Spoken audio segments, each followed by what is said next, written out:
Mackinac Island and the Grand Hotel are like a time capsule. And I think you have an opportunity to get away from the real world, from the bustling cities, from work, from stress, whatever that is. And I think the great part about Grand Hotel and Mackinac is it's special for a different reason for everyone. I always say the rarity is probably the most important thing, to me as an historian, just as a destination in itself. Perched up on this hill looking over the Straits of Mackinac with these kind of iconic pillars framing that view. Every room in this hotel is a sense of fantasy. It's a sense of color, it's a sense of clouds and magic. But the big thing is to come and slow down and look and appreciate. It was a gentler time. In our world today, we need that. I mean, who isn't going to bring their kids and grandkids, and all the memories that brings back? I think we're very lucky to have been around for 130 years and to have served guests for so long. And quite honestly, it gets back to the loyalty thing.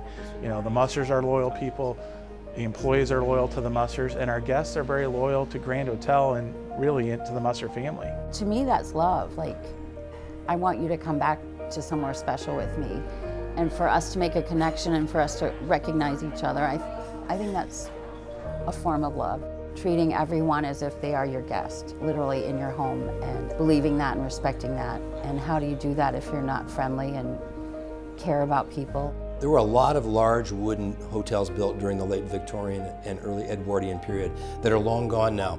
And they were the victims of fire, of financial downturns, of gas crises, of the Depression. And the Grand Hotel has survived through all of that. And I think it's a combination of two things. One is the perpetual popularity of Mackinac Island, but it's also had some outstanding management that has been completely dedicated to making sure that it survived through those very, very lean periods. I think the groundwork that Mr. Musser has laid to get the hotel to that level, to allow Dan to take it to the next level, has been really refreshing, and I think people are really enjoying that, and I think that's a major asset. I mean, I can't say enough for Dan. I've known him for a long time, and he is an exemplary gentleman in all ways, to his parents, to his wife, to his children, and to this building. The front desk was when I really realized I love the business, and I always like talking with our guests and staff members. I enjoy trying to learn what you like to drink or you like to have, or if you like lilacs, or if whatever it is, then make sure that's in your room when you check in. It's fun doing that. And so there is this family understanding of how the hotel is done. It's not necessarily in a notebook or an operational manual.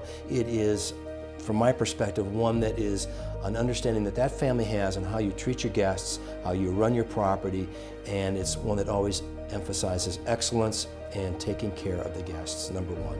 Going back, I think my parents were genius in bringing different people in with different opinions, and they worked many years to get them to mesh, to all be on the same page. So hopefully Dan and I can keep that up. This is our home, and we're inviting, albeit a big summer home, but nonetheless a big home, that we're inviting our guests to every summer. And I think that if we can keep that mindset and keep that alive, it's going to work.